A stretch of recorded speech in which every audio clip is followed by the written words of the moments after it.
4장 1절에서 11절 말씀입니다. 우리 마지막 절은 함께 읽도록 하겠습니다. 그러나 요나는 몹시 기분이 상했습니다. 그는 화가 났습니다. 그는 여호와께 기도했습니다. 여호와여, 이것이 내가 고향에 있을 때 내가 말씀드린 것이 아닙니까? 이래서 내가 서둘러 다시스로 도망한 것입니다.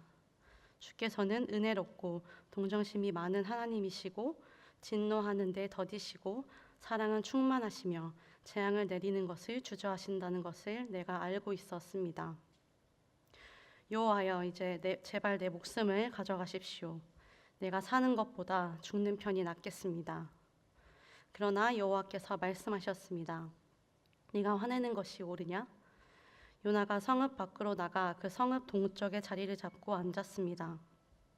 그곳에서 초막을 짓고서 그늘 아래서 그 성읍에 무슨 일이 일어날지 알 때까지 앉아 있었습니다. 그러자 여호와 하나님께서 넝쿨을 준비하셔서 그것이 요나 위로 자라나 요나의 머리에 그늘이 되게 하셨으며 그의 불쾌함을 없애주셨습니다. 요나는 넝쿨 때문에 기분이 아주 좋아졌습니다. 그러나 다음날 새벽에 하나님께서는 벌레를 보내 그 벌레가 넝쿨을 씹어먹게 하시니 넝쿨이 시들어 버렸습니다. 해가 뜨자 하나님께서는 뜨거운 동쪽 바람을 준비하셨습니다. 해가 요나의 머리 위를 따갑게 내리쬐어 그는 힘이 빠졌습니다. 그는 죽기를 원했습니다. 요나는 말했습니다. 내가 사는 것보다 죽는 것이 낫겠습니다. 그러자 하나님께서 요나에게 말씀하셨습니다. 네가 그 넝쿨 때문에 화내는 게 옳으냐? 그가 말했습니다. 그렇습니다. 화가 나서 죽을 지경입니다. 여호와께서 말씀하셨습니다. 네가 가꾸지도 않고 기르지도 않는 덩쿨도 너는 아꼈다. 하나님, 하룻밤 사이에 자라나 하룻밤 사이에 죽어버렸는데도 말이다. 함께 읽겠습니다. 그런데 왼쪽과 오른쪽도 구별하지 못하는 사람들이 12만 명이나 있고 가축도 많이 있는 이 성읍 니누에를 내가 아끼지 않을 수 있겠느냐. 아멘.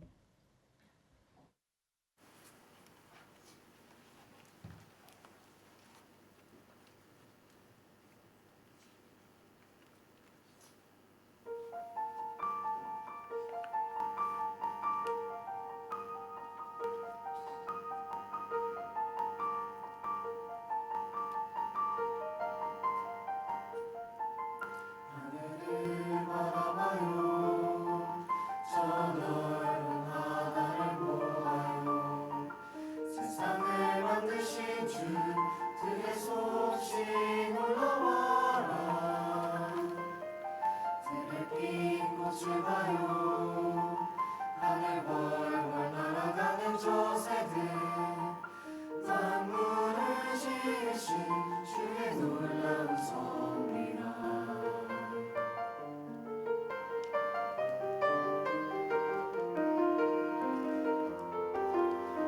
구름이 다가와 소나기 대지를 적시고 햇살 찬란한 하늘 다시 세상 가득 차네. 놀라운 그 솜씨로 온 세상 가꾸신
감사합니다. 우리 자리에 한번 다 같이 일어나실까요? 예, 자리에 일어나시고, 예, 우리 정리하시고, 예, 제가 이 정리하는 시간에 항상 기도를 제가 하거든요. 예, 그런데 제가 뭐 준비 안 된 기도를 항상 하는 것보다 여러분들이 교제하는 시간도 좀 좋겠다 싶습니다. 이 정리하는 시간 동안 제가 일부러 기도 시간을 채우는 것보다 여러분들이 교제하는 게 좋을 것 같아가지고 한 3분 정도 시간을 드리겠습니다. 주위의 사람들 오늘 점심 뭐 먹었는지 한번 여러분들 물어보시고 내일 오클랜드 휴일인데 내일 계획이 어떻게 되는지 한 3명에게 특히 모르는 사람이 있으면 모르는 사람 찾아가서 인사하시고 시간 드리겠습니다. 그리고 혹여나 늦게 와가지고 본당 안에 못 들어오신 분들은 조용히 또 들어오셔도 됩니다. 예, 시간 드릴게요.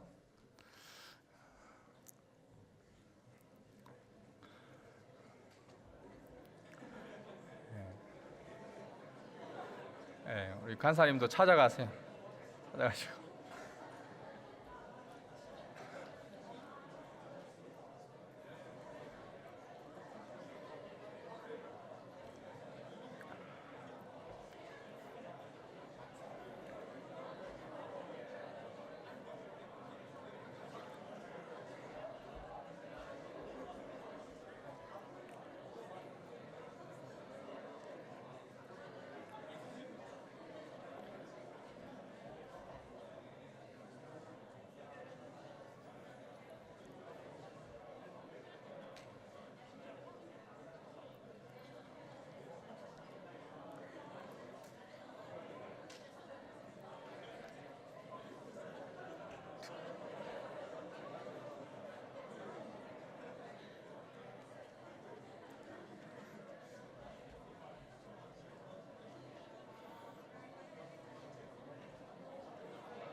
네, 1분 더 드리겠습니다. 1분. 네. 아직 못 찾아가신 분들은 한 명만 더 만나시기 바랍니다.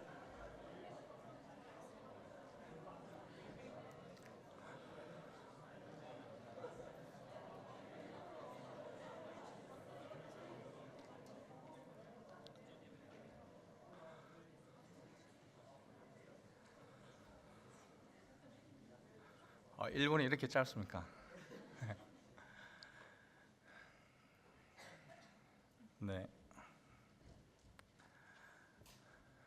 오늘 사부 예배 나오신 모든 분들을 주님의 이름으로 환영하고 축복합니다. 사실 이런 시간 가지면 좀 뻘쭘하고 이제 어떻게 해야 되지 그런 분들이 아마 계실 텐데 저도 사실 그렇습니다. 저도 성향 자체가 그렇게 뭐 이렇게 하는 스타일은 아니라 가지고 쉽지는 않지만 그래도 우리 한 공동체로 또 이렇게 인사 나누고 하는 것도 굉장히 좋은 것 같습니다. 잘 오셨습니다, 여러분들. 특히 우리 찬양대 찬양 잘해주셨고 오늘은 들어왔는지 안 들어왔는지 모르게 잘 들어오셨어요, 찬양대. 네. 그래요. 잠깐 기도할까요? 하나님 말씀을 듣습니다. 성령께서 우리 마음 만져주셔서 주의 하나님 아버지의 마음을 알게 하여 주시옵소서. 예수님 이름으로 기도합니다. 아멘. 우리 지난 시간 살펴보았던 단 하루 동안 전한 40일 후에 니느웨는 무너질 것이다 라는 요나 선지자의 그 짧은 메시지에 도저히 있을 수 없는 그런 일이 일어났습니다. 니느웨 왕과 모든 사람 심지어 짐승까지 이 회개의 물결이 일어났습니다. 이에 하나님은 어떻게 하였습니까? 3장 10절에 하나님께서 그들이 그 악한 길에서 돌이킨 회개를 보셨을 때 마음을 누그러뜨리시고 그들에게 내릴 거라고 말씀하신 재앙을 내리지 않으셨습니다. 요나의 메시지로 인해 니느웨는 회개하였고 하나님은 그들을 용서하였습니다. 정말 이 감동적인 이야기죠. 오늘 이 말씀을 차례대로 살펴보며 이후에 일어난 일들을 통해 주시는 하나님의 교훈을 함께 살펴보기 원합니다. 첫 번째로 이 니느웨의 회개를 보고 요나는 어떤 반응을 보이고 있습니까? 하나님의 말씀을 전한 요나 선지자의 메시지로 인해 니느웨가 구원받는 일이 일어났습니다. 이후 요나는 기뻐하며 자신의 땅 이스라엘로 돌아갔다라는 메시지가 사실 이어지면 좀 더 자연스러울 수 있습니다. 그러나 예기치 못한 상황이 이어지고 있습니다. 4장 1절의 시작은 그러나입니다. 4장 1절 다 같이 읽어볼까요? 그러나 요나는 몹시 기분이 상했습니다. 그는 화가 났습니다. 왜 요나는 지금 이러한 반응을 보이고 있을까요? 이어지는 2절에 요나가 하나님께 드린 기도의 내용은 이렇습니다. 그는 여호와께 기도했습니다. 여호와, 이것이 내가 고향에 있을 때 내가 말씀드린 것이 아닙니까? 이래서 내가 서둘러 다시스로 도망간 것입니다. 주께서는 은혜롭고 동정심이 많은 하나님이시고 진노하는 데 더디시고 사랑은 충만하시며 재앙을 내리는 것을 주저하신다는 것은 내가 알고 있었습니다. 요나가 몹시 기분이 상하고 화를 내었던 이유는 다른 것이 아니라 한마디로 하나님의 은혜 때문에 화를 내었습니다. 하나님의 은혜 때문에 몹시 지금 분노 가운데 있었던 것이죠. 사랑이 많으신 하나님의 은혜로 인해 요나는 기분이 몹시 상하고 화를 냅니다. 왜 그렇습니까? 그 은혜가 나에게 주어졌을 때는 받아들여질 수 있지만 니느웨에게 임한 하나님의 은혜는 도저히 용납할 수 없다라고 생각했기 때문입니다. 요나의 독백이 있다면 이랬을 것입니다. 하나님이 우리 민족을 사랑하시는 줄 누구보다 저는 잘 알고 있습니다. 성경은 그렇게 기록되어 있음에 참 감사합니다. 우리 조상 아브라함을 택하시고 그를 약속의 땅에 보내셔서 우리 민족의 조상으로 삼아주신 걸 정말 감사합니다. 그의 아들 이삭과 그리고 야곱에게 12아들을 주사 그들을 통하여서 12지파를 주시고 모세를 통해 이집트에서 우리를 민족을 구원하여 주시고 다시 약속의 땅을 분배받고 이 땅 가운데 살도록 은혜를 베풀어 주신 그 우리를 인도하신 그 하나님을 찬양합니다. 지금도 여전히 우리 민족을 사랑하셔서 자비를 베풀어 주심에 늘 감사합니다. 그러나 하지만 이방인 니느웨에게 자비를 베푸신다는 것은 도저히 용납이 안 됩니다. 테러 국가 니느웨에게 은혜를 베푸신다는 하나님을 저는 받아들일 수 없습니다. 제가 이것 때문에 니느웨의 말씀을 안 전하려고 했는데 결국 내가 이렇게 될 줄 알았습니다. 요나는 바로 이렇게 몹시 화내었던 것이죠.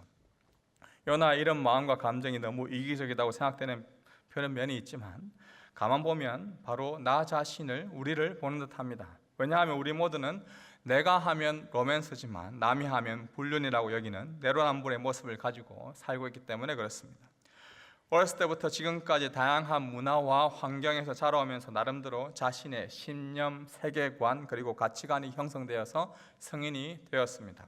그리고 이러한 자신만의 생각들은 좀처럼 사실 변화되기가 어렵습니다. 하나님의 율법과 계명을 따라 잘 지키고 나름 성실하고 근면하게 살고 있는 사람들에게 은혜를 베푸시는 것, 그것은 이해가 됩니다. 그런데 하나님의 율법도 모르고 자기가 원하는 대로 자기 하고 싶은 대로 살던 사람들이 용서한다고 그들을 구원해 주시는 것은 도저히 내 논리와 이성과 내 생각으로는 이러한 하나님은 제가 받아들일 수 없습니다. 이것이 바로 요나의 마음이었고 이런 요나를 닮은 모습이 바로 저의 솔직한 모습이기도 합니다. 저도 어느덧 대학교에 입학한 지 한 20년이 되었는데요. 우리 교회가 속한 이 장로교 고신교단이 기독교 대학에 저는 다녔습니다. 학교 중앙에 큰 비석에 이 네 글자가 적혀 있었는데 코람데오라는 글씨가 적혀 있습니다. 코람데오는 라틴어로 하나님 앞에서라는 뜻입니다. 적어도 제가 당시 학교에 입학할 때만 하더라도 세례교인이 되어야만 학교에 입학할 수 있는 자격이 주어졌습니다. 모두가 다 교회 다니는 기독교인이었죠. 그렇다면 학교가 얼마나 거룩하고 성령 충만했을까요? 물론 정말 신실한 분들도 계셨지만 그렇지 않은 분들도 있었습니다. 지금도 기억나는 것 중에 하나는 어느 날 제가 학과 전공 수업을 하기 전에 교수님께 양해를 구하고 정직이라는 주제로 학우들에게 잠시 이야기를 나누었던 기억이 있습니다. 요지는 우리는 지금 이 코람데오라는 이 교원 앞에서 모두가 그리스도인으로서 하나님 앞에서 공부하고 있다. 그런데 우리 중에는 조별 모임도 안 하고 마치 조별 모임을 잘한 것처럼 꾸며서 교수님께 거짓 보고를 하는 조들이 있다. 이것은 그리스도인으로서 전혀 맞지 않는 것 아닌가? 우리 모두 이 학교에 다니고 있는 그리스도인으로서 한번 정직에 대해서 다시 생각해보자라는 그러한 논조였습니다. 저는 적어도 제가 20년 전 학우들 앞에서 외쳤던 그 메시지의 내용은 틀린 말이 없다고 확신합니다. 그러나 정직이라는 주제로 외쳤던 저의 마음은 정직한 마음이 아니라 거짓된 마음이었습니다. 저는 학우들이 정말 정직한 그리스도인으로서 살았으면 좋겠다라는 그러한 옆에 있는 학우를 생각하는 그러한 마음이 아니라 그러한 긍휼의 마음이 있었던 저의 모습이 아니었습니다. 저의 속마음은 이렇습니다. 적어도 우리 조는 조별 모임을 성실히 하고 보고서를 작성하는데 그렇게 하고 있지 않은 다른 조들이 용납이 되지 않았습니다. 그들의 모습에 몹시 화가 났고, 저런 인간들이 어떻게 고신대학교에 코람데오 하나님 앞에서라는 이 교훈을 가지고 사는 이 학교에 다닐 수가 있나 라는 그러한 마음에 화가 났고 분이 났던 것입니다. 그래서 겉으로는 우리 모두 그리스도인으로서 정직하자라고 외쳤지만 속으로는 나는 그리스도인으로서 잘하고 있는데 너희 몇몇은 그렇지 않아. 너희가 보고서를 거짓으로 작성하고 성적을 잘 받는 것은 나는 절대 용납하지 못해. 저의 못되고 거짓된 마음이었습니다. 겉으로는 원리, 원칙을 내세웁니다. 겉으로는 사랑을 외치고 겉으로는 정의를 외칩니다. 그런데 가만히 들어보면 내가 믿는 신념을 앞세우고 내가 원하는 것을 얻기 위하여서, 아니 저 인간이, 저 사람이 마음에 들지 않아서, 저 행동이 도저히 용납이 되지 않아서 거짓된 것을 용납하지 못하는 경우가 얼마나 많은지 우리에게는 모릅니다. 내가 믿는 하나님은 이런 분이야라는 자신만의 프레임, 자신만의 틀을 형성해 놓고 하나님을 바라보고 하나님을 정의해버리면 진짜 하나님이 어떤 분이신지, 성경이 말하시는 하나님이 어떤 분이신지 우리는 하나님 아버지의 마음을 이해하기가 어렵습니다. 3절의 요나는 내가 사는 것보다 죽는 편이 나으니 제발 내 목숨을 가져가 달라라고 애원합니다. 자기가 원하지 않는 상황이 펼쳐졌을 때 용납하지 못할 뿐 아니라 차라리 죽는 게 낫다라고 극단적인 선택까지 하려고 하는 요나의 모습이 사실 오늘날 저의 모습이고 어쩌면 우리의 모습일지 모릅니다. 자신의 신념, 정치, 이데올로기, 내가 생각하는 신앙, 내가 생각하는 이상적인 교회는 옳은 것이고 나와 다른 것은 받아들이지 못합니다. 성경을 읽더라도 내가 믿고 생각하는 그 신념과 일치하는 것은 받아들이고 전혀 용납하지 않는 일들은 받아들이지 못하는 그러한 우리의 마음이 요나의 마음이고 오늘날 우리의 모습일 수 있습니다. 성경에 나오는 이야기는 오늘날 현실과 맞지 않아. 그것은 그 시대에 일어난 일이야. 성경은 사실일 수도 있고 그리고 이해하기 쉽도록 소설처럼 꾸며낸 이야기일 수도 있어. 도저히 논리적으로 이해 안 되는 이야기는 나는 받아들일 수 없어. 이해되는 것만 받아들일 거야 라고 취사 선택하는 모습이 우리의 모습일 수 있습니다. 하나님의 일하심, 하나님의 마음을 전혀 받아들이지 않고 살려고 하는 그러한 우리만의 신앙을 가지고 있는 자들, 자문의 지혜자는 이렇게 충고하고 있습니다. 한번 같이 읽어보겠습니다. 자기 스스로 지혜롭다고 생각하는 사람을 보았느냐? 그보다는 차라리 어리석은 사람에게 더 소망이 있다. 사랑하는 청년 여러분, 하나님은 우리가 생각하는 이성과 논리를 뛰어넘는 분이십니다. 하나님의 일하심은 때때로 이해가 되지 않을 수 있습니다. 우리가 흔히 알고 있는 과학과 자연을 넘어서 일하시는 분이십니다. 바다가 갈라지고 사람이 물고기 뱃속으로 들어가고 갑자기 견고했던 그 성이 무너지고 처녀가 잠자리를 가지도 않았는데 뱃속에 아이를 베게 되고 죽었던 자가 4일 만에 걸어서 나오고 물이 변하여 포도주가 되는 등 성경에는 우리가 이해할 수 없는 일들이 가득 차 있습니다. 도저히 우리의 논리와 이성으로 이해되지 않는 그러한 하나님으로 인하여서 그 하나님은 받아들이지 않고 나는 내가 믿을 수 있는, 도저히 내 머리로 받아들일 수 있는 것만 내가 받아들일 거야 라고 하시는 그러한 분들이 계십니까? 내가 이해할 수 있는 하나님, 내가 용납할 수 있는 그런 하나님이 아니라 하나님의 일하심, 하나님께서 하시는 그 역사들을 믿음의 눈으로 바라보고 그러한 하나님의 아버지의 마음을 우리가 이해하는 것, 그것이 우리의 신앙의 출발 첫걸음인 것입니다. 두 번째로 성읍 밖에 있는 요나에게 어떤 일이 일어나고 있습니까? 오늘 말씀해 보니 요나는 니느웨에서 초막을 짓고 무슨 일이 일어날지 알 때까지 앉아 있습니다. 하나님께서 지금 니느웨를 용서해 주시겠다라고 했는데 요나는 아직까지 니느웨가 망하는 것에 미련을 못 버리는 듯합니다. 여전히 하나님 아버지의 마음을 용납하지 못한 채 니느웨의 멸망을 기다리고 있는 이 요나의 모습이 5절에 나옵니다. 그러자 하나님 요나에게 무엇을 준비하고 있습니까? 6절 다 같이 읽어보겠습니다. 그러자 여호와 하나님께서 넝쿨을 준비하셔서 그것이 요나 위로 자라나 요나의 머리 위에 그늘이 되게 하셨으며 그의 불쾌함을 없애주셨습니다. 요나는 넝쿨 때문에 기분이 아주 좋아졌습니다. 하나님께서는 요나를 위하여 넝쿨을 준비하였습니다. 요나가 좀 더 편안하게 머물 수 있도록 하나님이 친히 준비하신 배려이죠. 주석가들은 이 식물을 아주까리 또는 피마자로 보았습니다. 이 식물은 아주 빨리 자라고 넓은 잎으로 그늘을 만들어서 이 요나를 편안한 휴식처로 만들어 주었습니다. 하나님이 준비한 넝쿨이 요나 머리 위에 그늘이 되어 이 요나의 불쾌함을 없애주었던 것이죠. 요나는 넝쿨 때문에 금세 아주 기분이 좋아졌습니다. 회사에서 일하다가 매니저에게 상처받고 힘들어도 은행 계좌에 월급이 들어온 숫자만 보면 금세 기분이 좋아지는 사람들이 있습니다. 보스에게 좋지 않은 말을 듣고 기분이 좋지 않다가도 점심시간에 맛있는 음식 먹고 인스타에 사진 하나 올리면 금세 기분이 풀리는 사람들이 있죠. 어쩌면 요나도 한편으로 보면 좀 굉장히 단순한 것 같습니다. 새벽에 그리고 해가 뜨자 어떤 일이 일어납니까? 7절에 보시면 그러나 다음날 새벽에 하나님께서는 벌레를 보내 그 벌레가 넝쿨을 씹어먹게 하시니 넝쿨이 시들어버렸습니다. 해가 뜨자 하나님께서는 뜨거운 동쪽 바람을 준비하셨습니다. 해가 요나의 머리 위로 따갑게 내렸지요. 그는 힘이 빠졌습니다. 그는 죽기를 원했습니다. 요나는 말했습니다. 내가 사는 것보다 죽는 것이 낫겠습니다. 넝쿨로 인해 기분이 아주 좋았던 요나에게 하나님은 벌레를 보내 넝쿨을 씹어먹고 시들어버리게 하셨고 해가 뜨자 뜨거운 동쪽 바람을 준비하여 요나의 머리 위를 따갑게 하였습니다. 그러자 요나는 금세 힘이 빠져서 언제 기분이 좋았는지 다시 화를 내기 시작합니다. 더워 죽겠다. 어떤 부분에 보면 요나가 굉장히 한국인의 심성과 비슷합니다. 한국인들은 뭐 하면 뭐 해 죽겠다, 이거 해서 죽겠다, 힘들어 죽겠다, 못 해 죽겠다 이런 말을 쓰는데 요나도 보면 죽겠다는 이야기를 계속해서 하고 있습니다. 진짜 덥고 힘이 빠져 죽겠네. 그냥 사는 것보다 죽는 게 낫겠어라고 이야기합니다. 진짜 요즘 되는 일 하나도 없다. 나에게 왜 이런 일이 발생한 거야? 미치겠다. 차라리 죽어버려야겠어. 화내고 짜증내는 이 요나를 한번 상상해 보십시오. 6절에 하나님은 넝쿨을 준비했습니다. 그리고 벌레를 보내셨고 뜨거운 동쪽 바람을 준비하셨습니다. 이 모든 것이 보면 하나님이 준비하신 것입니다. 하나님은 이러한 넝쿨 그리고 자연을 준비하셔서 요나에게 과연 어떤 메시지를 던지고 싶어 하셨던 것일까요? 세 번째로 넝쿨을 통해 하나님은 요나에게 어떤 교훈을 주고 계시는지 함께 살펴보기 원합니다. 우리 10절 말씀 다 같이 읽어보겠습니다. 여호와께서 말씀하였습니다. 네가 가꾸지도 않고 기르지도 않은 넝쿨도 너는 아꼈다.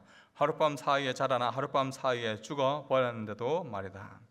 하나님은 요나에게 네가 가꾸지도 기르지도 않은 그 넝쿨을 아꼈다라고 이야기합니다. 여기 이 아꼈다라고 나온 이 히브리어는 긍휼히 여겼다. 굉장히 그것을 바라보고 안타깝게 여겼다. 눈물의 심정으로 바라보았다. 그런 말입니다. 요나는 하룻밤 사이에 자라났던 넝쿨을 바라보며 굉장히 긍휼의 마음을 가졌습니다. 넝쿨이 죽어버리자 너무나 슬퍼했습니다. 마치 몇 년 동안 가꾸고 길러왔던 넝쿨처럼 여기면서 요나는 굉장히 슬퍼했던 것이죠. 왜 요나는 이토록 넝쿨을 아껴 했을까요? 한마디로 말하면 요나에게 유익이 되는 좋은 식물이었기 때문입니다. 우리 인간은 보통 자신이 가꾸었던 가꾸지 않았던 자신에게 유익이 되고 좋은 것들을 언제나 환영하고 받아들입니다. 그리고 마치 원래 내 것이었던 마냥 아끼고 좋아합니다. 때로는 정성을 들여 가꾸기도 하고 오랜 노력을 들여 간직하려고 정성을 기울이기도 합니다. 그런데 예상치도 못한 순간 잃어버리게 되면 마치 모든 것을 잃은 것 마냥 상실해버립니다. 그것이 하룻밤 사이에 자라나 하룻밤 사이에 죽었던 넝쿨과 같더라도 인간은 자신에게 유익과 기쁨이 되면 아끼고 사랑합니다. 그것이 어떤 사람이 되었든 관계가 되었든 어떤 환경이 되었든 우리 인간은 자신에게 유익이 되면 굉장히 아끼는 것이죠. 먼저 하나님은 이러한 넝쿨을 향한 요나의 마음을 통해 하나님의 마음이 어떠한지를 가르쳐주고 있습니다. 요나가 넝쿨을 아꼈습니다. 긍휼의 마음을 가졌습니다. 그것도 어디에서부터 왔는지도 모르는 넝쿨이었습니다. 벌레로 인해 넝쿨이 사라지고 해가 뜨고 시들자 누구보다 요나는 괴로워했습니다. 이러한 요나의 넝쿨을 향한 애틋한 마음처럼 하나님은 지금 큰 성읍 니느웨를 향해 그만큼 요나 네가 그 넝쿨을 향해 가지고 있는 그 애틋한 마음처럼 나는 지금 큰 성읍 니느웨를 향하여서 그런 애틋한 마음, 그러한 긍휼의 마음을 가지고 있다라고 하나님 아버지의 마음이 어떠한지 요나에게 지금 알려주고 있습니다. 11절 말씀 같이 읽어볼까요? 그런데 왼쪽과 오른쪽도 구별하지 못하는 사람들이 12만 명이나 있고 가축도 많이 있는 이 큰 성읍 니느웨를 내가 아끼지 않을 수 있겠느냐. 요나가 넝쿨을 그만큼 아꼈듯이 하나님은 왼쪽과 오른쪽도 구별하지 못하는 사람들 12만 명이 있는 니느웨를 아끼고 계시는 분이십니다. 이 왼쪽과 오른쪽을 구별하지 못한다는 말은 무엇이 진리이고 어떻게 살아야 할지 삶의 의미와 목적과 방향도 모르고 자기 하고 싶은 대로 자기 생각대로 사는 그러한 마음대로 살아가는 그러한 자들을 뜻합니다. 힘과 권력으로 세상을 다스리며 그것이 전부인 것처럼 살아가는 자들입니다. 돈만 있으면 모든 게 다 해결될 것처럼 돈에 미쳐 살아가는 사람들입니다. 인생의 쾌락에 빠져 하나님을 모르고 살아가는 자들이 바로 왼쪽과 오른쪽을 구별하지 못하는 사람들입니다. 그런데 하나님은 그러한 사람들조차 아끼고 사랑하신다.